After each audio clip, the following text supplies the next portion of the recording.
Olá meninas, boa noite, tudo bem com vocês? Então vamos caminhar para a nossa última aula da disciplina Teoria e Prática da Educação de Jovens e Adultos. Creio eu que também seja o nosso último encontro nesse semestre, né? E como já é de costume, eu sempre gosto de fazer a revisão do conteúdo completo na última aula para que fique um pouco mais fácil para vocês realizarem a atividade avaliatória, tá bom? Então, começando da primeira aula, qual foi o primeiro item que a gente viu? A definição de EJA. Então, assim, o que a gente entende por EJA? EJA é uma modalidade de ensino da educação básica e que ela passou por várias modificações, várias transformações no decorrer, né, da sua existência. Ela começou com outros nomes, não era EJA, tiveram vários outros nomes para essa modalidade, mas que funcionavam também de forma diferente, né? A gente veio ter Mobral, Projeto Educar, Projeto Alfabetização, mas a EJA, ela foi uma modalidade de ensino que em 20 de dezembro de 1996, pela Lei 9394/96 da LDB, ela foi reconhecida e regulamentada como uma modalidade de ensino. Então, assim, a LDB, como a gente já falou em várias outras situações e várias outras disciplinas, é a lei máxima da educação, que tudo que a gente precisa, a gente encontra na LDB, leis de diretrizes e bases, né? A gente vai embasar nas leis que existem dentro da LDB. Então, assim, dentro da LDB existe um artigo que foi direcionado para a EJA. E o que diz esse artigo? Esse artigo diz o seguinte: a educação de jovens e adultos será destinada àqueles que não tiveram acesso ou continuidade dos estudos no ensino fundamental e ensino médio na idade própria. Então, assim, a EJA ela foi criada para aqueles alunos ou aquelas pessoas mais maduras que não tiveram a oportunidade de frequentar a escola na idade regular.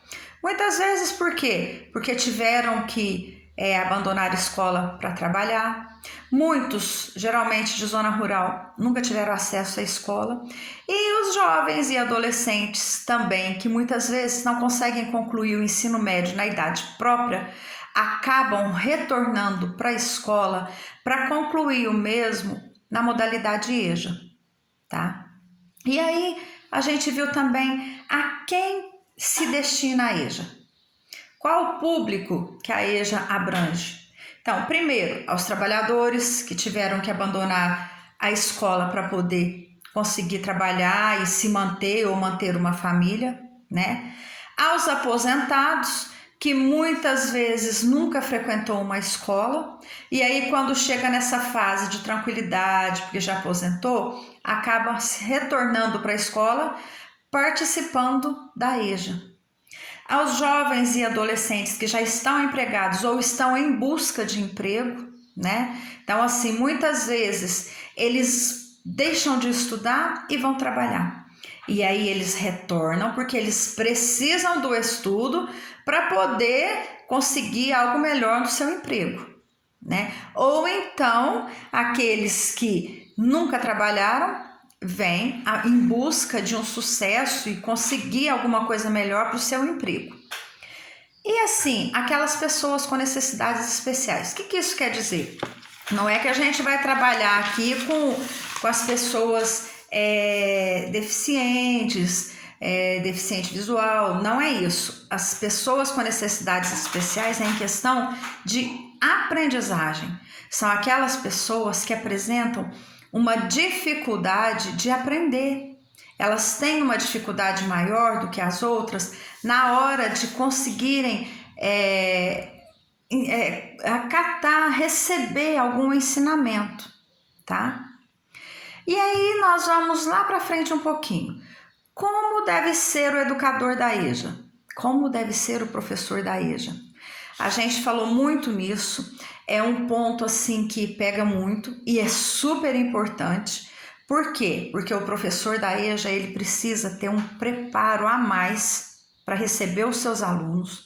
Ele precisa compreender a realidade do público que ele vai trabalhar, descobrir a rotina e a vivência de cada um dos seus alunos, os seus modos de viver e a sua maneira mais fácil de aprender aquele ensino que os professores vão estar passando. Então, assim, o professor de EJA, ele precisa o tempo todo trabalhar com aquele estigma de preconceito. Por quê? Porque um aluno da EJA, ele sempre se sente discriminado pelo fato de estar com a idade mais avançada, pelo fato de estar atrasado no ensino, né? Então, assim, ao retornar para a escola, ele vai se sentir tímido, acanhado, ele vai ficar mais escanteado, a gente falou isso, por vergonha de estar ali. Muitas vezes tem pessoas mais novas que eles. Então, assim, o professor tem que estar atento para essas situações e trabalhar o tempo todo para que não haja discriminação, para que não haja preconceito com seus alunos da EJA, tá bom?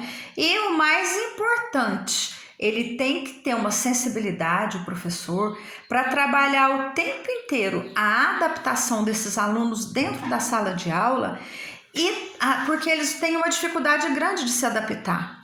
E junto com isso, ele vai estar trabalhando também a baixa autoestima. Por quê? Porque um aluno que chega no ensino, numa idade avançada, que ele se sente já atrasado perante os seus colegas que já até se formaram, a autoestima desse aluno vai estar muito baixa. Então, cabe a nós, professores, trabalharmos e elevarmos essa autoestima em vários aspectos, colocando ele numa situação que ele não se sinta diferente dos outros. É por isso que a gente vai trabalhar o tempo inteiro com o estigma de preconceito e discriminação, porque é assim que eles se sentem. E tentar fazer com que ele se sinta não diferente dos outros, mas uma pessoa especial, na idade que ele está, no conhecimento que ele tem, mas que ele se sinta abraçado. O professor precisa criar um laço de afetividade com esses alunos, mais do que com os outros, porque é uma faixa de ensino que todos chegam ali um pouco carentes, né? Um pouco inseguros ou muito inseguros, temerosos, ansiosos. Muitas vezes eles não se acham capazes de conseguir aprender aquele conteúdo.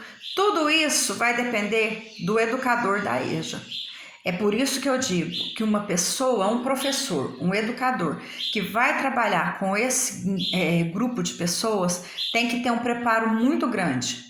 Não pode ser qualquer professor. Além de ser um professor que tem um conhecimento de alfabetização. Porque nessa sala, nessa turma, a gente vai encontrar de tudo. A gente vai encontrar quem sabe ler, quem consegue escrever, mas está atrasado, e vai encontrar aquele que não sabe escrever nem o nome, né? Então, nós temos que ter essa sensibilidade para os nossos alunos.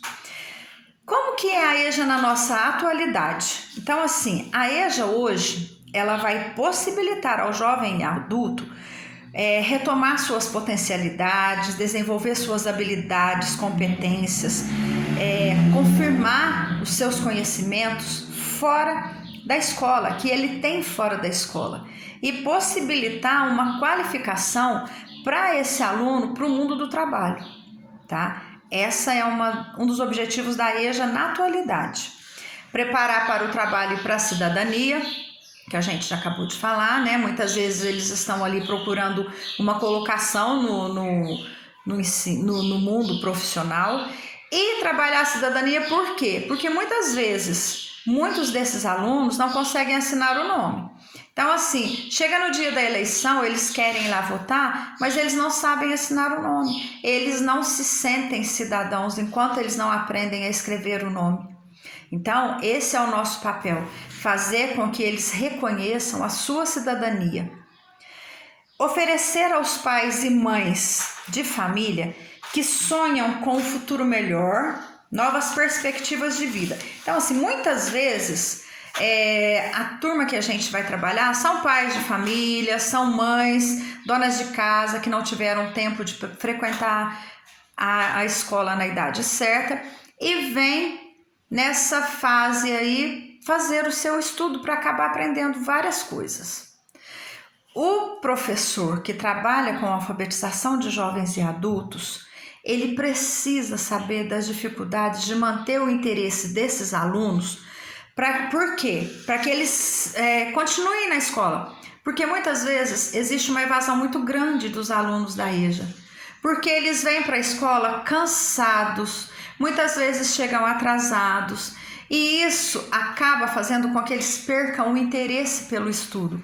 Então, cabe a nós, professores e educadores, que vamos trabalhar com alfabetização ou com uma turma da EJA, fazer com que eles se sintam motivados, interessados, tenham incentivo do professor para continuar no ensino. Então, assim, gente, isso foi uma revisão que eu fiz com vocês de todas as nosso conteúdo. E para a gente concluir a nossa disciplina hoje, a gente vai ver o seguinte: para concluirmos nossa disciplina sobre a EJA, alfabetização de jovens e adultos, nós podemos afirmar que o fortalecimento afetivo entre professor e aluno é muito importante. Isso aí é fato. Não tem como a gente trabalhar uma turma da EJA se a gente não tiver esse afeto um para com o outro. Tanto dele para com a gente, professor, quanto nós, professores, para com eles. E outra coisa, a gente precisa passar segurança para eles. Eles são inseguros, eles são ansiosos. Cabe a nós, professores, passarmos essa segurança, tá? É necessário que haja uma interação entre professor e aluno, entre aluno e aluno, para que possam se preocuparem mais com o outro e valorizarem-se mais entre si.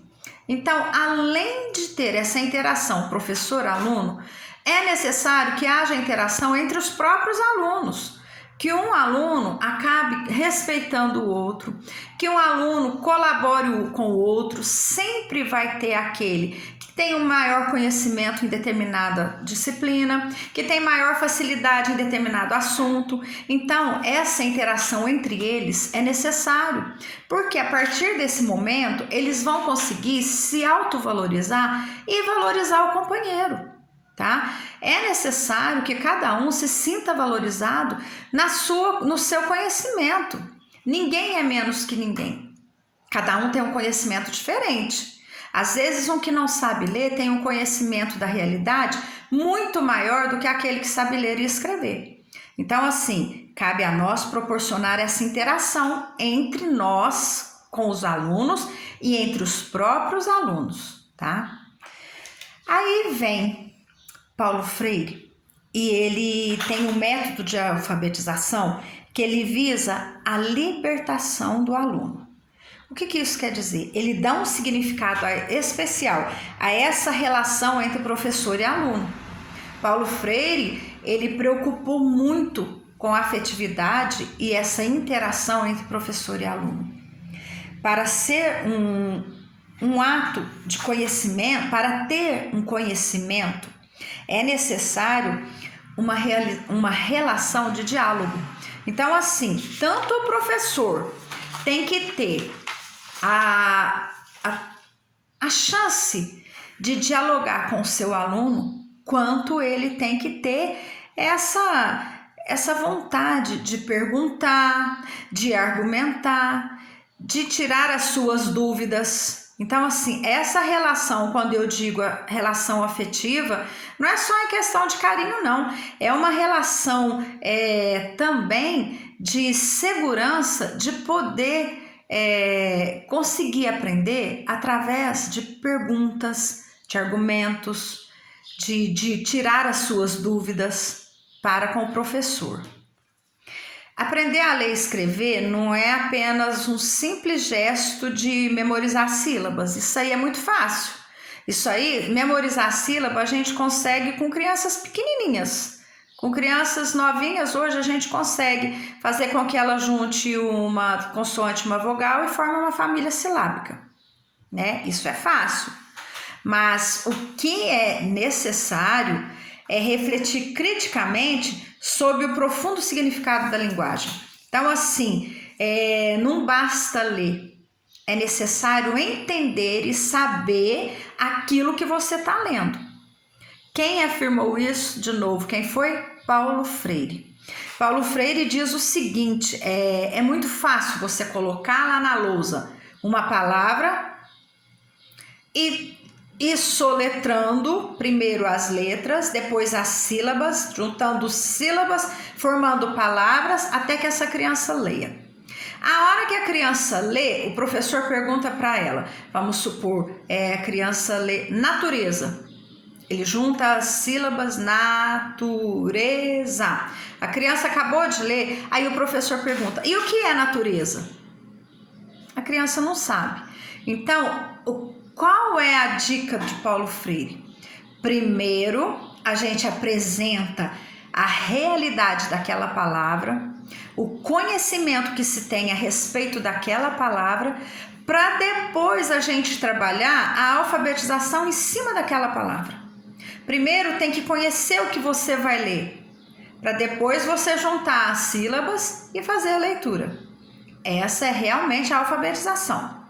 Então, assim, a educação de Paulo Freire era organizar uma proposta pedagógica que superasse a estrutura do ensino conteudista, mecanizada, vazia de significados. É o que eu disse.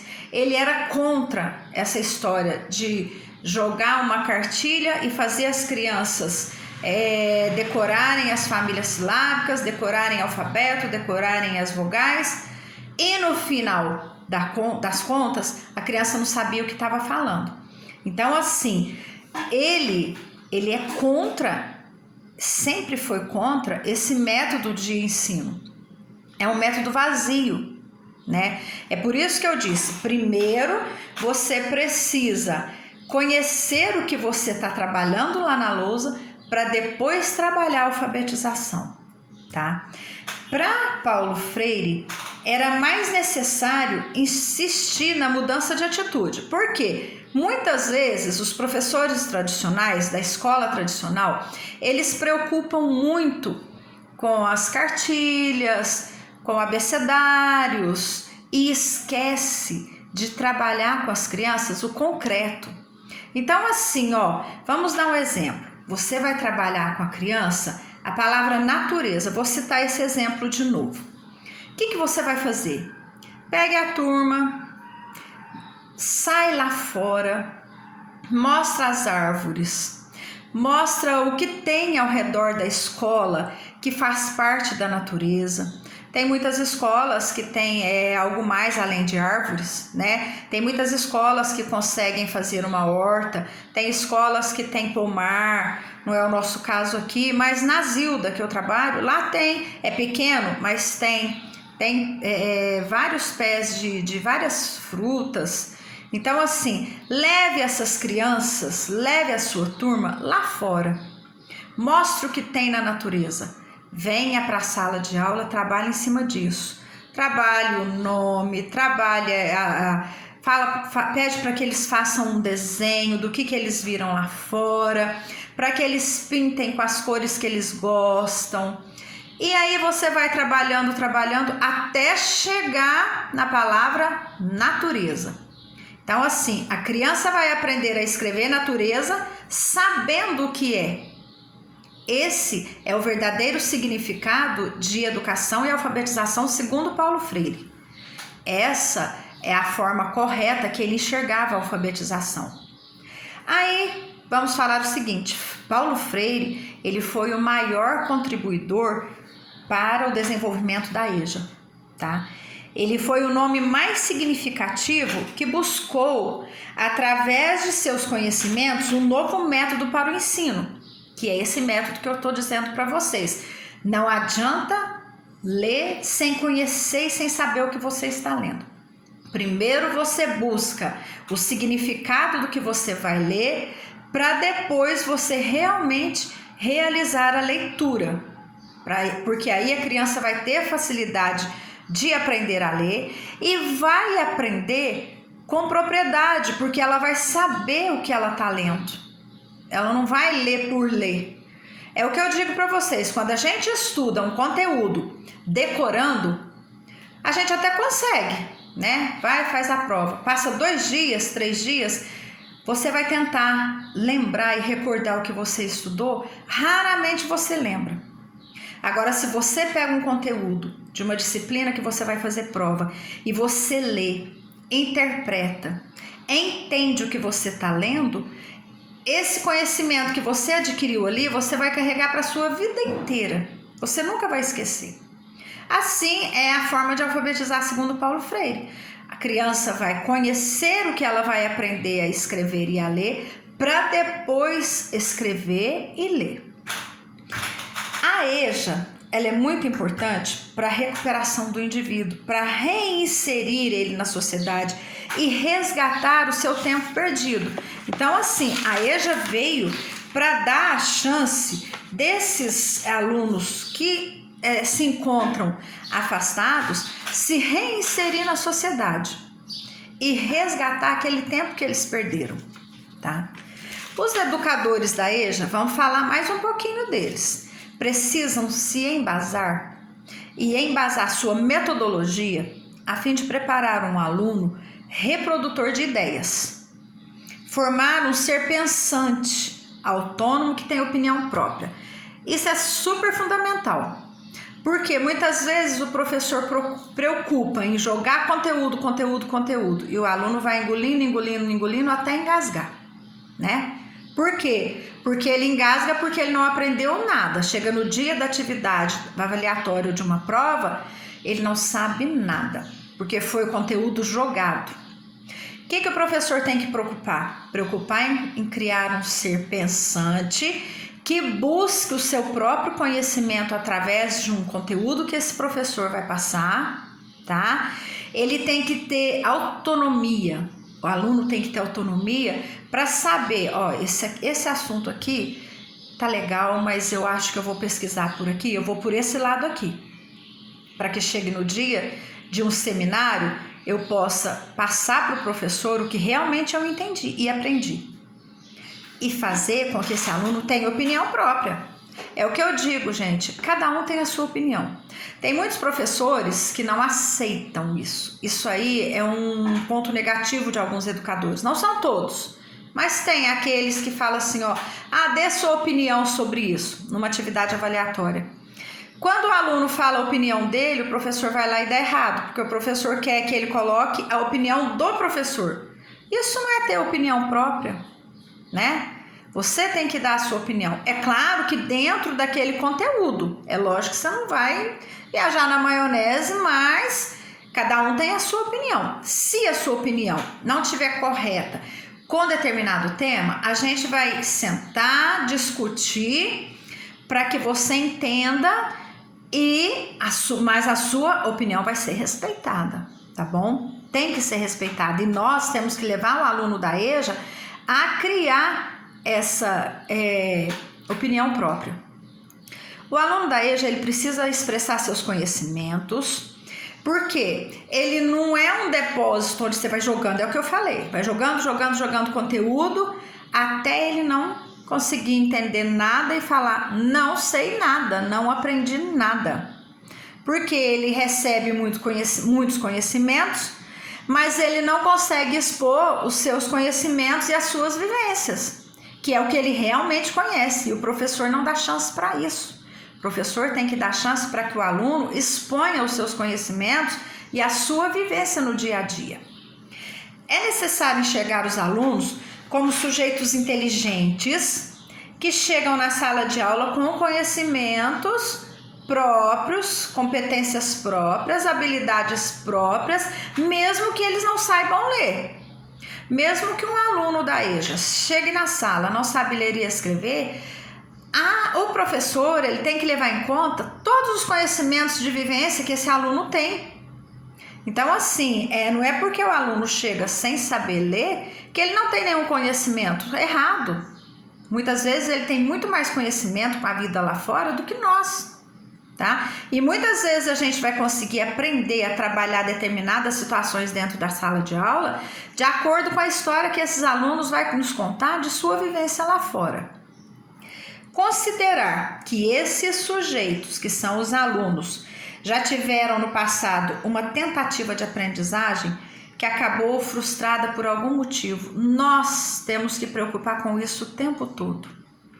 É muito triste para um aluno, para uma pessoa madura, para um jovem e adolescente, chegar em um momento da vida e querer retornar para a escola e a gente se esquecer que ele teve uma tentativa de aprendizagem frustrada lá atrás. E isso a gente tem que trabalhar para que ele se sinta ainda na idade de receber um conhecimento e voltar para a sala de aula e não achar que é tarde. Eu vou repetir isso mais uma vez: nunca é tarde para aprender, nunca, principalmente na EJA, né? Para encerrar nossa disciplina, a gente precisa lembrar que a educação é um direito de todos. Não pode ser negada para ninguém, principalmente para aqueles que necessitam dela. Por que os que necessitam dela? Que são esses que teve a chance de frequentar uma escola tolhida por determinado motivo, por determinado problema, por determinada situação. Então, assim, a educação jamais vai ser negada para qualquer ser humano, principalmente hoje que está na LDB, que todos temos direito a estudo, seja ele qual idade for. Haja visto que foi criada a modalidade EJA, para que possa ter a chance de voltar à escola através de uma modalidade mais avançada, de uma idade mais avançada, né? Então, assim, nós, professores, nós devemos acreditar muito no potencial de nossos alunos. Isso cabe em todas as séries, desde a educação infantil até a universidade. Mas como aqui a gente está falando da EJA, nós vamos jogar isso para a modalidade EJA. Cabe a nós acreditarmos no potencial de cada um dos nossos alunos, porque eles são capazes. Acreditarmos na perspectiva de que a educação é capaz de transformar as pessoas. Isso é uma frase do Paulo Freire. A educação não transforma o mundo, a educação transforma as pessoas é que transformam o mundo. Então, assim, a educação é capaz de transformar as pessoas. Porque quando você tem conhecimento de causa de determinado conteúdo, de determinado assunto, você vai poder lutar, vai poder brigar no sentido assim de conseguir alcançar alguma coisa. Não briga de violência. Você vai conseguir chegar no objetivo que você quer. Então, assim, o mundo,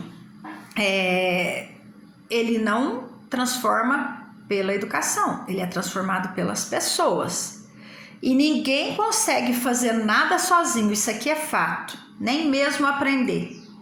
Essa frase que eu queria deixar para vocês, a educação é capaz de transformar as pessoas e as pessoas juntas, elas são capazes de transformar o mundo, porque ninguém consegue fazer nada sozinho, muito menos aprender, né? Se a gente pega determinado texto para fazer uma interpretação, muitas vezes a gente tem uma certa dificuldade, porque a gente não tem aquele conhecimento de causa a respeito de interpretação. Mas se você tem uma pessoa do seu lado que tem uma maior facilidade, você vai conseguir realizar essa interpretação de maneira positiva. E aí, é o que eu estou dizendo, ninguém aprende sozinho. Sempre vai ter alguém para nos ensinar, né? A vida toda. Nós vivemos desde pequeno em casa, aprendendo a andar, aprendendo a falar com os nossos pais. Vamos para a escola. Para a educação infantil, aprendemos a soletrar, a escrever letrinhas. A gente já tem um certo conhecimento, pode até trazer de casa um certo conhecimento, mas a gente vai aprender mais profundamente a respeito de determinado assunto. Então, assim, tem aquela pessoa autodidata, beleza, que aprende tudo sozinho, mas é muito difícil. Isso é 1, 2 em cada 50 pessoas, ou mais até, né? E para ser um autodidata tem que ter uma disciplina maior ainda do que a gente faz, né? Mas o caso aqui não é ser autodidata, é ser uma pessoa que não consegue aprender sozinho. Ninguém aprende sozinho. A gente precisa de um do outro. Combinado, meninas? Então a nossa disciplina se encerra por aqui. Creio eu que é a nossa última aula desse semestre. Eu espero que vocês tenham gostado da aula, tá bom? Logo após o vídeo já estou enviando a atividade avaliatória e vou colocar a data para entrega. Só peço novamente que não deixem para a última hora, porque nós estamos na reta final e eu tenho prazo para entregar, tá bom? Então, uma boa noite, um beijo a cada uma de vocês, fiquem com Deus e até a próxima.